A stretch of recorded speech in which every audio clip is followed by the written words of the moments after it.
урматтуу мекендештер, кутмандуу күнүңөр менен сиздерге дагы бир жолу абдан чоң ыраазычылык билдиргибиз келет.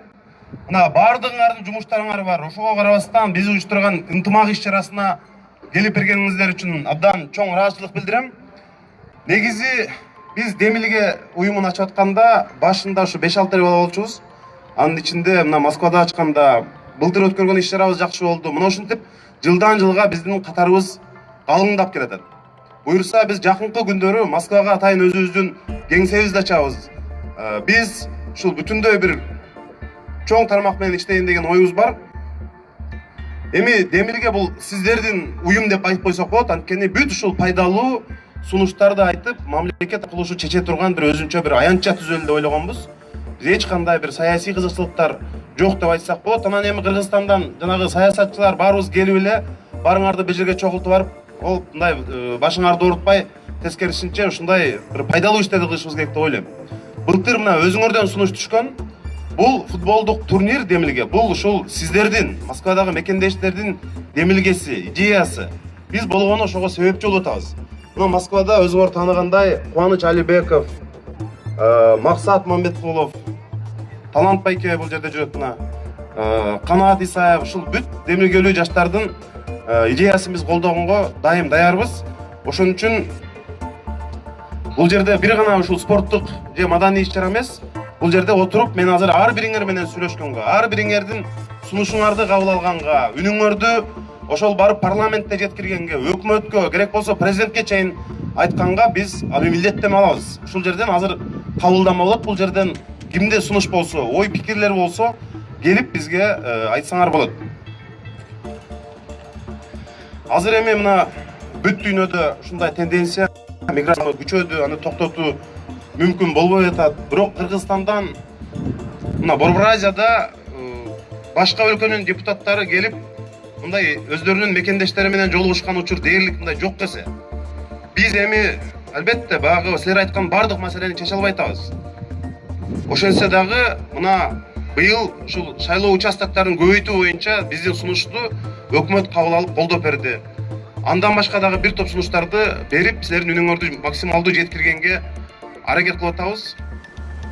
Эгер ошо топ чапкан менен, топ ойногон менен, улак чапкан менен жерибизди, мамлекетибизди сактап калган болсо, мен биринчи болуп чаптырат элем ошол улакты. Ошол топту чаптырат элем. Ойлонбойлубу кичине? Мына маалыматты караңыздарчы, бир жылдын ичинде Кыргызстандан 220 000 киши кыргыз чыгып кетти. 210 000 киши чыгып кетти. Ошол бир жылдын ичинде 220 000 Өзбекстандын жагынан Кыргызстанга кирди. Менин маалыматым эмес. Бул мамлекеттик статистика комитетинин маалыматы. Биз ойлойт экенбиз да, биз жалган нерсеге жетеленип алдык да. Биз ойлойт экенбиз мындай иштеп таап атам, алыста жүрөм иштеп атам, бирок эң кайра кайтара алгыс нерсени жоготуп атабыз биз. Эмнени жоготуп атабыз? Ата-эненин мээримин балдар жоготуп атат. Балдарга болгон мээримин ата-эне жоготуп атат. Аялы менен күйөөсүнүн ортосунда, бала менен атанын ортосунда, кыз менен эненин ортосунда мээрим калбай калды. Мен корком. Чынын айтам. Башыма айбалта кармап турса да коркпойм, бирок мындан корком. Мына жерде отурганыңыздардын көбүңүздөрдүн менен сырдашмын, билем. Биз баралы дейбиз, балдар көнбөйт экен деп атасыздар. Мына биздин жоготконубуз эмне болуп атат. Ошон үчүн ээси жок калган жерлер кетип баратат, туугандар. Эртең кайра кайтып барганыңыздарда кайда барабыз билбейм мен.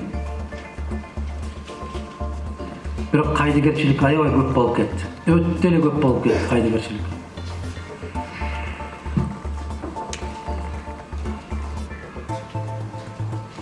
Жалал Абад областы Майлы суу шаары уран маселеси көп жыл балдар майып көрүлөт. Ошол маселеге сиздин көз карашыңыз эми мен интернеттен бир аз да маалыматы бар киши билсе керек менин көз карашымды булар боюнча. Мен какшап эле айтып атам, бүтүндөй кен байлыктардын баарын 50 жылга токтотолу казганды. Бирөөгө бергенде токтотолу.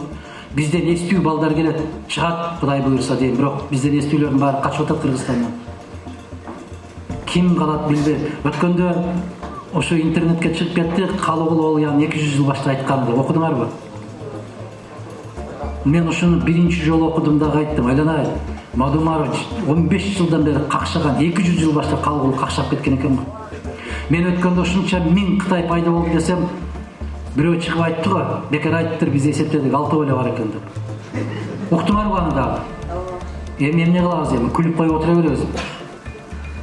Биз мынча кайдыгер болдук билбейм.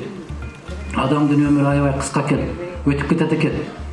Мына кечээ ушул жерде Марипат деген эжебиз, биздин эң активдүү аксакалдарыбыз бар эле. Ошо киши өткөндө чогуу отуруп чай ичтик эле, өткөндө келгенде. Ошол эжекебиз кетти го. Акыретке кетти. Аллах акыретин берсин. Аркы дүйнөсүн абат кылсын. Мына ошол эжекенин кээ бир сүйлөгөн сөздөрүн карап отурсаң, бүгүнкү күндөгү 25 жаштагы жалындаган жигиттер менен кыздардан каттуураак сүйлөйт эле го. Сабатсыз болуп калдык деп какшады эле, соңку отуруп чай ичип отурганыбызда. Биз өтө сабатсыз болуп калдык деп. Мына бүгүн көргөнүң кечээ көргөнүң бүгүн жок. Адамдын өмүрү ушунчалык кыска экен. Аябай кыска экен. Мен дагы көп нерсеге өкүнбөйм, өмүрдүн өткөнүнө өкүнөм. Мен 5 жыл, 10 жыл баштагы Мадумаров эмесмин бүгүн. Себеп 8 саат болсо 8 саат, 10 саат болсо 10 саат сүйлөй берет элем. Азыр андай каалоом жок. Андай каалоо жок. Себеп бардык нерсе өтөт экен, кетет экен. Мен айтып, такыр түшүндүрө албай койгонумдан кийин сен деле токпойт экенсиң. Түшүнбөй койсочу. Ушундай деңгээлге жетип калдык. Майлы суу шаарында эле эмес, Кыргызстандын кайсы жерин алабыз, кайсы коктуголотту караңыз, Кытай баспаган жер калган жок. Кытай кирбеген жер калган жок. Соңунда эмне болду? Кече мына өзүңүздөр көрдүңүздөр, Нарын районунда кыргыз жигиттерди сабап чыкты. Мына Калыгулдун айтканы келди. Куралсыз сени жоолоп алар дейт. Сага тон берер, тон ичине катып шор берер дейт. Ушул келди го ошол заман. Ошон үчүн жигиттер аябай ойлонушубуз керек. Берден акча таап атабыз деген нерсе жакшы, бирок эң чоң нерсени жоготуп атабыз. Андан дагы чоң нерсе биздин балдарыбыз. Биздин балдарыбыз Кыргызстан десет. Кечээ бир жакын тууган менен отуруп сүйлөшүп отуруп калып, бир кыз 21 жаштагы кыз, мен Кореяга кетем дейт. Канча мезгилге кетип бартасың десем, кайда кайтпайм дейт, келбейм дейт. Мына билесиздер, чай ичип отурат элем үйдө, жүрөгүм жагылып кетти. Атам менен энең эмне болот десе, керек болсо барышат дейт. Мына мейир өтө жаман жагдай. Мына Мирлан келатканда бир эжекебиз дейт, машинаны сканировать этип атып, кармап алып айтты дейт, жарым сааттай мезгилде. Кайда кетип бартасыңар айланайындар дейт. Кайда кетип бартасыңар? Автобус менен да кетип бартасыңар, жеке менчик машина менен да кетип бартасыңар, самолетто айтпайын, поезд айтпайын. Кайда кетип бартасың кыргыз? Кайда карып жок болуп атасың деп какшады дейт, жарым сааттын ичинде.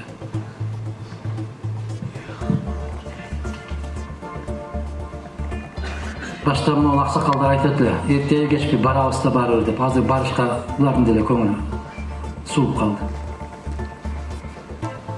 Сизге чоң рахмат, элдик сый, урматта дейт, качан болгон инсан жөнүндө элге тарап жакшы жаштарга кереги тиер, эл биримдигин таза жашоого үндөп дейт. Кыргызстанда мыйзам ченемдүүлүк азыркы күндө кандай да ойлойсуз, акыйкатка жетебизби дейт. Бир акылман ушинтип сурап да, биз жакшы заманды көпкө чейин күтөбүзбү десе, күтсөңөр, күтөсүңөр деп тур. Жакшы заманды күтсөңөр, көпкө чейин күтөсүңөр деп тур. Көрдүңүздөрбү, суроонун маанисин түшүндүңүздөрбү? Же түшүнбөй калдыкпы? Биз жакшы заманды көпкө чейин күтүшүбүз керекпи десек, күтсөңөр, көпкө чейин күтөсүңөр деп тур. Мына ошол акылмандын сөзү менен жооп берейинчи мен сиздерге. Канча күтөбүз дейт бул жерде дагы ошондой суроо. Азыр Кыргызстан кыйын абалда учуроодон кантип сактаса болот? Вывоз капитал дейт. Кыргызстандан акча чыгып баратат дейт да. Байлыгыбыз сыртка чыгып жаткан жокпу дейт. Байлык сиздер. Мен дайым айтам го.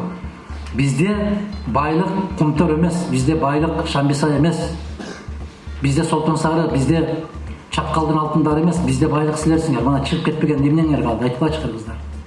Эмнеңер калды айланайын садакаларым? Эмне калды Кыргызстанда? Бийлик талашкан 300дей киши калды, башка эч ким калган жок. Айылга барсаңар көрөсүңөр, кемпир шалдан башка эч ким жок. Ким калды Кыргызстанда? Эмнеси калды Кыргызстанда?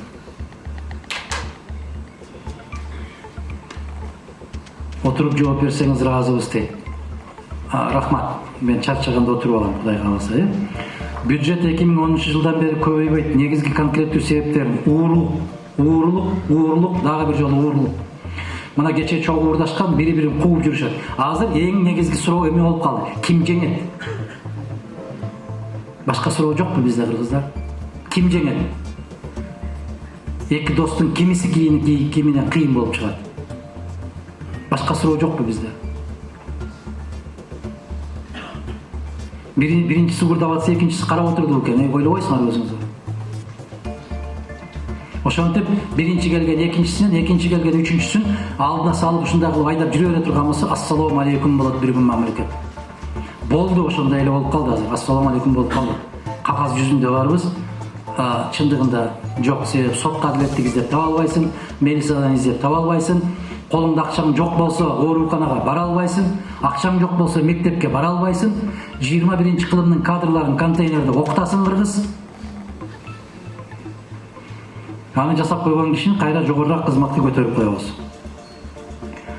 Мамлекеттик башкарууну канткенде президенттик башкарууга өткөрө алабыз. Сиздер чечсеңиздер өткөрө алабыз.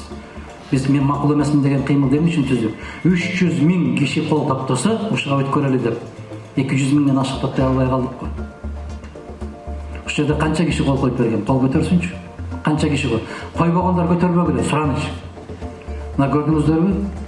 3-төн 1. Калгандарыбыз Дамиреже тура, Динареже, ой, Мукарамеже тура. 3-төн 1 көтөрдүк калган. Калганыбызга депутаттык мандатты партиялык эмес бир мандаттуу болушун каалай колдойсузбу? Менин сүйлөгөн сөзүмдү кайра мага суроо кылып бербегиле. Мен какшап эле келатам, партиялык тизме болбойт деп. Адамга добуш береличи, адамга, инсанды көрөлү биринчи. Кимге добуш беребиз? Ушуга алып баралы деп атпайбызбы? Кече келгениңизде тоскоолдуктар болду дейт. Эмне тоскоолдуктар болду? Айтып бердим азыр. Москвада окуя иш менен алек болуп жүргөн жаштарга насаатыңыз. Окуп жүрөбү, иштеп жүрөбү, бардык жердеги насаатым бирдей. Кайсыл жерде жүрбө, адам бол, киши бол, ата-энең кандай максатта Аллахтан тилеп алса, ошол максатта жашап өткөнгө аракет кыл. Жараткан кандай максатта жаратса, ошол максатта жашап өт. Болду, башка тилегим жок. Жараткан эмне максатта жараткан пендени? Өзүнө ибадат кылыш үчүн гана, башка нерсеге жараткан эмес. Башка нерсе бул адамдын өзүнүн каалоосу.